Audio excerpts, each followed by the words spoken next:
अच्छा घना नमस्कार। नमस्कार। आज गोटे प्रश्न अच्छी आपण पाखु गोटे माने पाइबार आशा रखी आसु मार्केट रे प्रश्न करिवो मु आ मना करबी। प्रश्न कर तमे छुआ सब आम गोत्र शिखिबो आउ कोउटु शिखिबो तम जीवन रे आउ त पाइलनी जा हमरी गोत्र जेति शिखिबो सेति करिवो। आज्ञा एबे गोटे गीत मार्केट रे बहुत भाइरल हेछि छी छी छी रे ननि छी सेटा आपण मोर सुनिया पे हमर बहुत इच्छा। नमस्कार।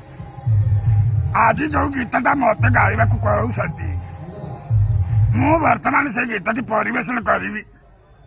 आपण मानको अनुरोध कमे से गीतटी मु गाइबि। भल लागिले ताली मारिबे, भल न लागिले जा सुविधा अब करिबे, किछि असुविधा ना।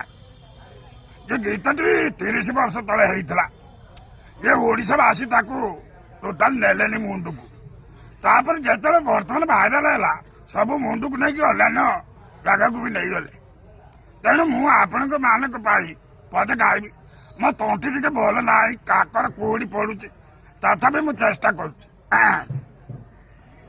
छी छी छी रे ननी छी छी छी छी रे छी रे छी रे छी रे छी ना ये ता मूल होची धन के देखलु तू ननी सिना मन के चिल्लू नाही सुना के चिल्लू बाना के चिल्लू मनस चिल्लू नाही गोटे दिन मिसा जगी पारलुनी केड़े कोते कुआरी देलु आउ मु गाँ जाइकरी आसला बेलू मो पटी मारी देलु। अति बेकारिया कथा गुड़ाक मु गाई पारिबिनी से गीत मत किसी कह।